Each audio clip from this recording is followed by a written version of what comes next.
करने वाला बनना है, उनके दुखों का अंत करने वाला बनना है, दुखों में जाने वाला नहीं बनना।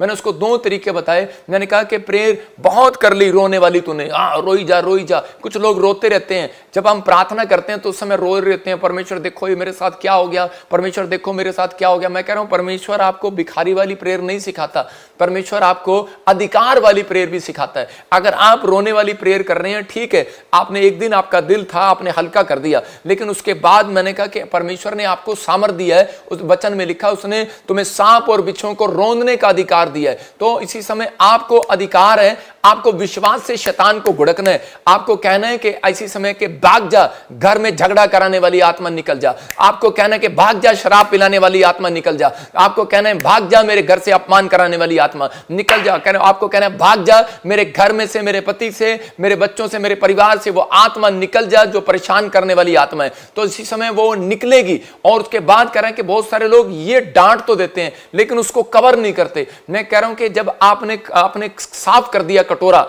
आपने कोई बर्तन साफ कर दिया, दूध का पतीला, लेकिन उसको नहीं ढका तो वो गंदा हो जाएगा। इसलिए गिनती की किताब में लिखा, कह रहे खुला है जो पात्र जिस पर ढक्कन ना हो तो वो बेकार है। तो बहुत बार हम प्रार्थना कर देते हैं, आज पास्टर लोग भी, बहुत सारे लोग, मतलब विश्वासी लोग भी जो नए नए प्रचार करते हैं, नए नए दुष्ट आत्मा को निकालते हैं, तो वो उसी समय कहते हैं चल निकल जा, और वो निकल जाती हैं। हो सकता है कि वो निकल जाती हो, लेकिन निकलने के बाद उसके ऊपर ढकना नहीं लगाते। वो यीशु मसीह के लहू का ढक्कन लगाएं कि ताकि वो दोबारा ना आए। कमांड करें कि निकल जा, लेकिन आदेश भी दें कि अब तू दोबारा नहीं आ सकती। तो उसी समय कह रहे कि जब उसने कहा कि निकल जा, और बार बार मैंने कहा दूसरा स्टेप आपको करना है। अगर आप उसको नहीं डांटते, कह रहे कि आप ठीक है, आप प्रार्थना करते हैं। आप एक छोटा सा एग्जांपल दे रहा हूं आपको। कुत्ते गली में घूम रहे होते हैं, आप उनको रोज बोलते हैं कुत्ते जी हम आपसे विनती करते हैं आप चले जाओ। क्या आप कुत्ता जाएगा? क्यों पास्टर तू जाएगा कुत्ता?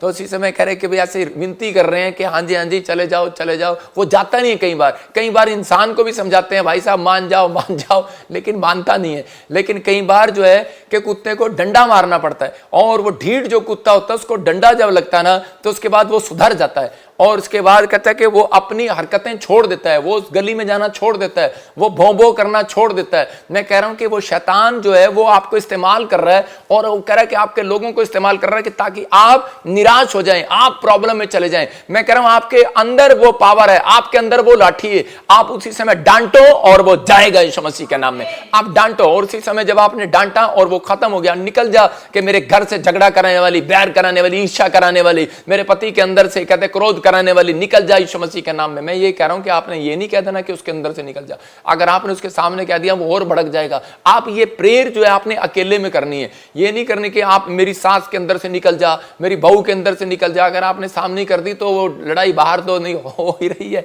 घर में भी होनी शुरू हो जाएगी।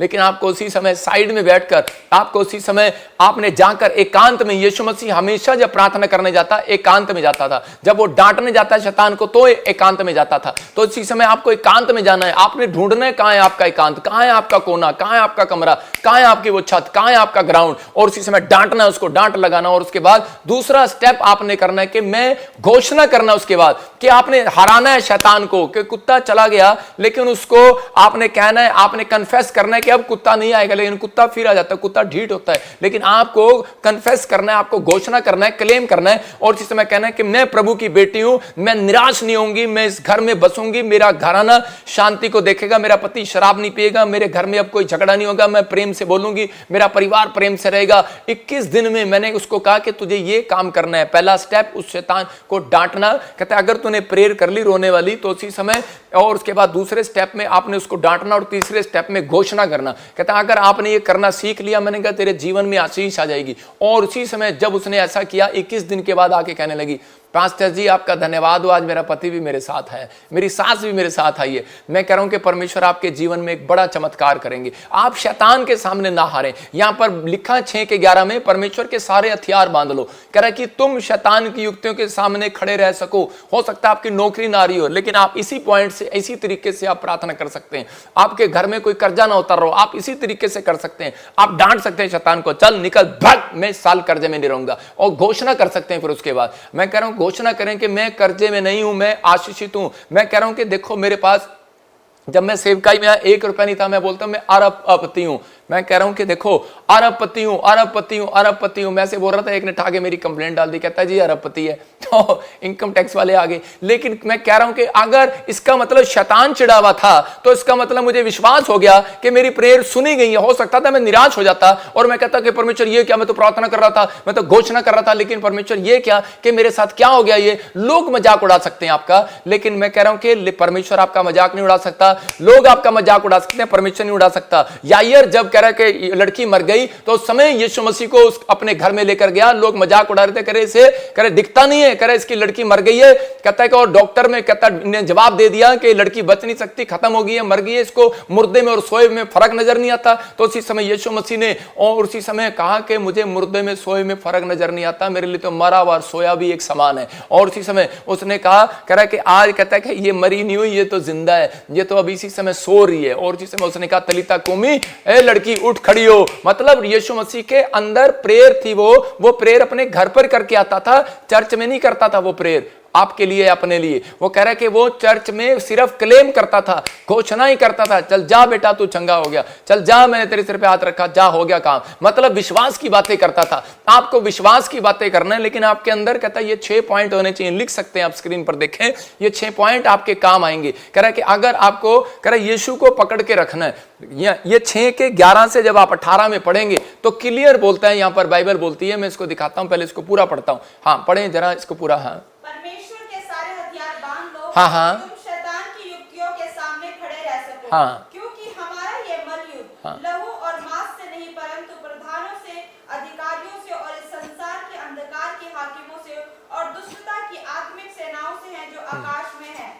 इसलिए परमेश्वर के सारे हथियार बांध लो कि तुम बुरे दिन में सामना कर सको। बोलो हालेलुया। कह रहा है कि यहां पर क्लियर करें 6 के 13 में, कह रहा है कि बुरे दिन में तुम सामना कर सको, बुरे समय में तुम सामना कर सको। ये समय जो परमेश्वर ने क्यों टीचिंग दिया, क्योंकि उसको मालूम था कि हर व्यक्ति के जीवन में एक बुरा टाइम आता है। हर व्यक्ति के जीवन में कर्जे का बुरे का टाइम, बीमारी का बुरे का टाइम, समस्या का बुरे का टाइम आता है। लेकिन परमेश्वर इस चीज को सिखा रहे थे कि आप लोगों को ये सीखना है। कहता है कि इसलिए परमेश्वर के सारे हथियार बांध लो कि तुम बुरे दिन में सामना कर सको। पहले पॉइंट में भी 11 में भी वो कह रहा है कि परमेश्वर के हथियार बांध लो। कहता है कि ताकि तुम शैतान की युक्ति से सावधान रहो, उनके सामने खड़े रह सको। शैतान के सामने खड़ा नहीं रह सकता। कह रहा है कि अगर आपको बाइबल पढ़ना नहीं आता, अगर आपको प्रेयर करना नहीं आता, अगर आपको पवित्रताई में चलना नहीं आता, कह रहा है कि सबसे बेस्ट इंपॉर्टेंट पॉइंट ये है कि आप जब कह रहा है कि इस बाइबल को पढ़ते हैं, प्रार्थना करते हैं, पवित्रताई में चलते हैं, फिर मैं 6 पॉइंट आपको दिखा रहा हूं कि आपको करना क्या। मैं आसान शब्दों में समझा रहा हूं कि आप यीशु को पकड़ के रखें। आपके हालात कमजोर हैं,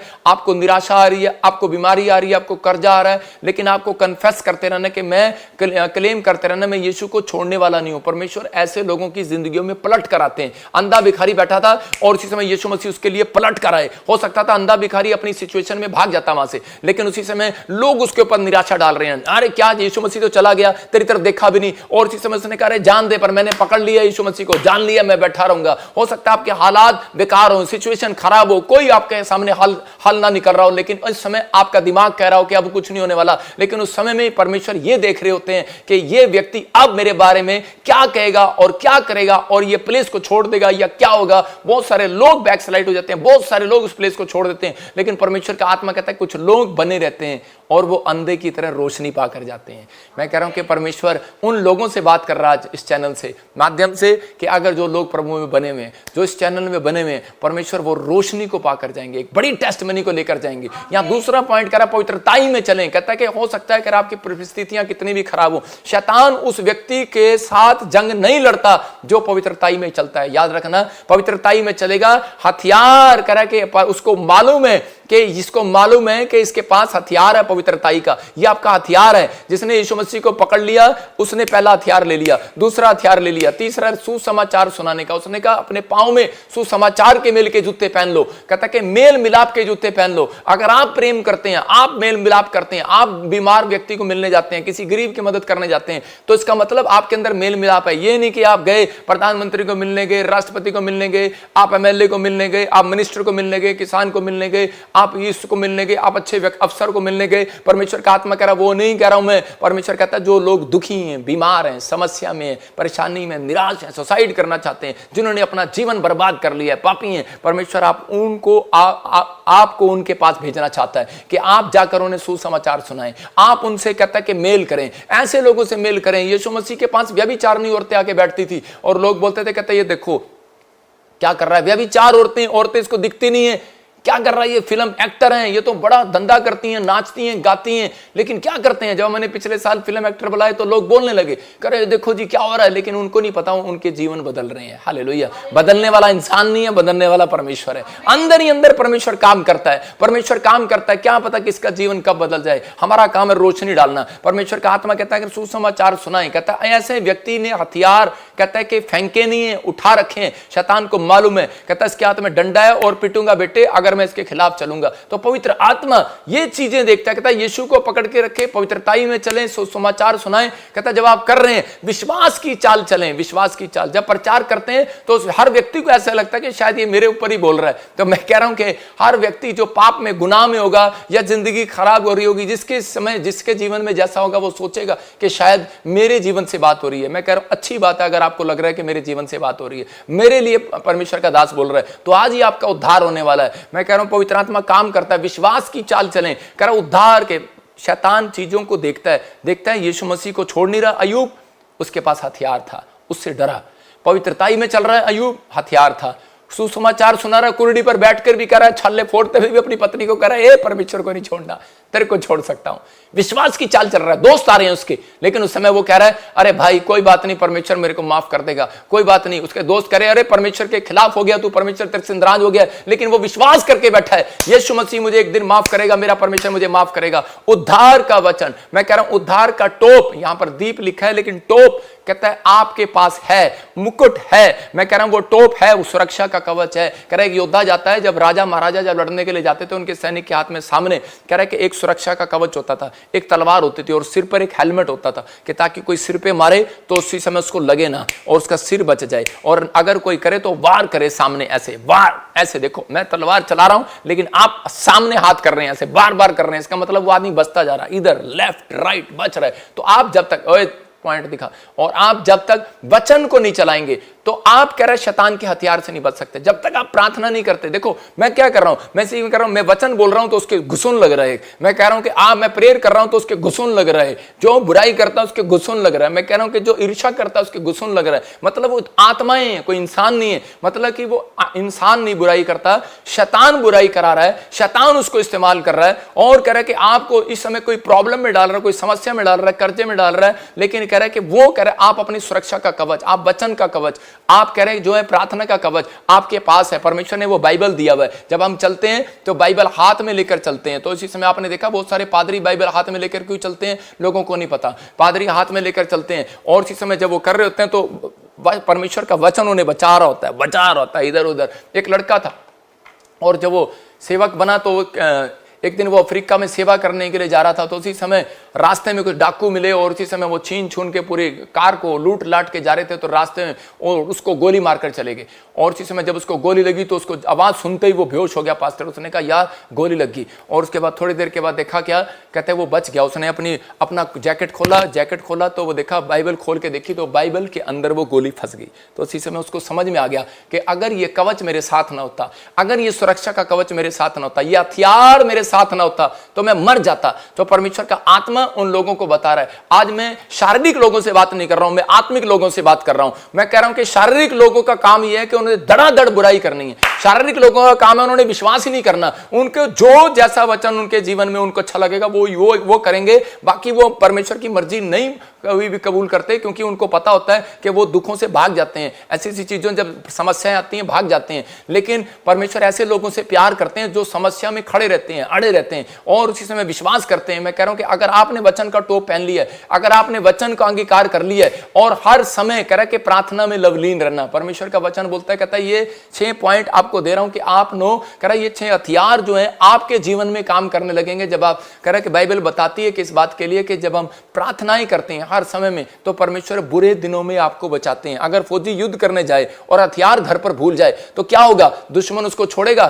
कभी भी नहीं छोड़ेगा। तो आपको कहता है कि जब आप प्रार्थना करने लग गए हैं लेकिन आपको वचन पढ़ना नहीं आता, वचन पढ़ते हैं तो हम कई बार प्रार्थना करना भूल जाते हैं। तो परमेश्वर चाहते हैं कि आप करें। बुलेट जो होती है ना, बुलेट जब वो चल रही होती है तो उसी समय कई बार उसका पिस्टन गर्म हो जाता है तो उसके लिए कूलेंट इस्तेमाल में लाया जाता है कभी कभी ठंडा करने के लिए। प्रार्थना करने के बाद, फास्टिंग करने के बाद बहुत चौड़ा होकर निकलता आदमी के मैंने प्रार्थना करके आऊं, और उसी समय अपनी पत्नी के साथ कई बार गुस्सा करता है, जल्दी कर खाना लेके आ, और प्रार्थना की है मैंने, आज फास्टिंग में हूं मैं, और यार बाद में बात करेंगे, अभी नहीं मैं प्रार्थना में हूं। हम लगता है लेकिन कूलेंट जो है वो वचन डालता है आपके अंदर। जब आप वचन को पढ़ रहे होते हैं तो परमेश्वर उसी समय आपको ठंडा करता है। Hello, cool down. आपने देखा होगा जब कोई बुराई करता है, ईर्ष्या करता है तो गुस्सा तो हमें भी आता है, सबको आता है, लेकिन उसी समय वचन कह रहा होता है कि बेटे कूल डाउन, तू मसीह में है। हालेलुया। तो इसलिए हम भी बोलते हैं कि परमेश्वर कोई बात नहीं, परमेश्वर इन सबको तू सिखाए, तू माफ करे। मैं उन लोगों के जीवन से बात कर रहा हूं कि जो लोग शारीरिक होने के बाद भी कह रहा आत्मिक का ढोंग करते हैं, परमेश्वर छोड़ेगा नहीं ऐसे लोगों को। अगर आप कहते हैं कि शारीरिक होने के बाद कहता आत्मिक बन गए तो मैं कह रहा हूं परमेश्वर आपको आशीष दिए बगैर नहीं छोड़ेगा, यह याद रखना। पवित्र आत्मा भूलता नहीं है, एक एक चीज परमेश्वर याद रखते हैं। कह रहा कि अगर आपने अपनी जिंदगी में काम कर लिया, हम काम पर जाते हैं, प्रेयर करना भूल जाते हैं, तो इसका मतलब कोई बड़ा काम आपका में आज फंसने वाला है, नहीं होने वाला। लेकिन पवित्र आत्मा ऐसे लोगों के जीवन से फाइट उनके जीवन से खत्म करेंगे जो कहता है कि परमेश्वर के वचन के अनुसार चलते हैं। मत्ती के 21:13 में लिखा कि प्रभु ने कहा कि मेरा घर तो प्रार्थना का घर कहलाएगा। मेरा घर तो किसका घर कहलाएगा? बड़ी से बड़ी फाइट खत्म करनी है, बड़े से बड़ी जंग खत्म करनी है, बड़े से बड़ी समस्या खत्म करनी है, तो वो कह रहा है कि प्रेयर करनी है। लेकिन आज उसका तरीका है कि इकट्ठे होकर प्रेयर करो, ज्यादा से ज्यादा लोग प्रेयर करो। जब आप ज्यादा से ज्यादा लोग प्रेयर करते हैं, मत्ती 18:20 में लिखा, कह रहा है कि जहां 2 या 3 जन इकट्ठे बैठकर प्रार्थना करते हैं, मैं उनके बीच में हाजिर हो जाता हूं। तो इसका मतलब परमेश्वर आपके बीच में आना चाहते हैं, लेकिन कब आएंगे वो? जब आप एक हैं। नहीं, याद रखना, जब आप एक हैं तो वो आपसे बात कर रहे हैं। जब आप एक होते हैं तो वो बात करते हैं आपसे। जब आप कह रहे हैं कि 2 या 3 हो जाते हैं तो वो आपके साथ खाना खा रहे होते हैं, आपके साथ बैठे होते हैं, वो आपके साथ चलना चाहते हैं। चाहो आप क्या करना चाहते हैं। मैं कह रहा हूं हर प्रेयर का एक मतलब है। मध्यस्थता की प्रार्थना का मतलब है, कहता है चर्च में आने के प्रार्थना करने का एक मतलब है, लाइव में बैठने का एक प्रार्थना करने का मतलब है। परमेश्वर हर चीजों में कह रहा है जो इस प्रार्थना में शामिल है। आज रात आपके लिए गुड न्यूज है, आपका कैसा भी दुख हो, आज रात उस दुखों का अंत हो जाएगा यीशु मसीह के नाम में, आज खत्म हो जाएगा। कह रहा है मत्ती की किताब में लिखा, क्योंकि जहां 2 या 3 मेरे नाम से प्रार्थना करते हैं मैं उनके बीच में हाजिर होता हूं। तो ये बात आदम और हव्वा को मालूम थी, लेकिन आदम और हव्वा ने क्या किया कि वो प्रेयर करने गए, लेकिन उस दिन हमेशा प्रेयर करने जाते थे, लेकिन उस दिन वो उन्होंने अपने बच्चों को अकेला छोड़ दिया, खुद कंपनी बाग में घूमने चले गए।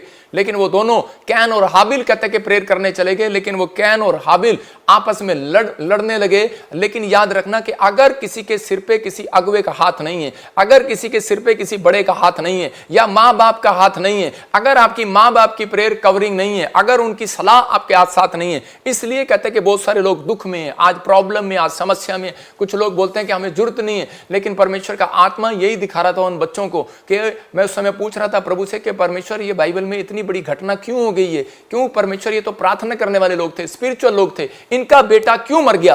कैन ने हाबिल को ईंट से क्यों मार दिया उठाकर? कि परमेश्वर क्या आप वहां नहीं थे? परमेश्वर ने कहा कई बार, कहता कि वो लोग जो है समझ नहीं पाते कि उनके ऊपर परमेश्वर का हाथ है, लेकिन कह रहा है कि माँ बाप का हाथ भी उनके सिर पर होना चाहिए। कहता कि लेकिन माँ बाप को पता होता है, वो कई बार लड़ रहे होते हैं, ध्यान नहीं दे रहे होते अपने बच्चों के ऊपर, वो प्रार्थना करने जाते हैं, लेकिन कई बार आपने देखा डर के मारे आजकल बहुत सारे माँ बाप कहता अपने बच्चों को खुद चर्च में आ जाएंगे, लेकिन बच्चे घर पर रहेंगे, क्योंकि उनके अंदर एक डर है, बच्चों को समझा नहीं सकते। लेकिन परमेश्वर का आत्मा कह रहा कहता है कि आज बहुत सारी फैमिलियां चर्च आती हैं, बच्चों को इतना प्यार करती हैं, घर छोड़कर आ जाती हैं, यहीं से बर्बादी स्टार्ट होती है। बहुत सारे लोगों को कह रहा जो बच्चे माँ बाप का आदर नहीं करते, परमेश्वर ये भी सिखाना चाहते थे कि जो बच्चे माँ बाप का आदर नहीं करते वो हमेशा मार खाते हैं, वो प्रॉब्लम में रहते हैं, वो समस्या में रहते हैं। लेकिन दाऊद ने 66 लड़ाइयां जीती, लेकिन वो जब घर जाता था तो वो दुखी था इस बात के लिए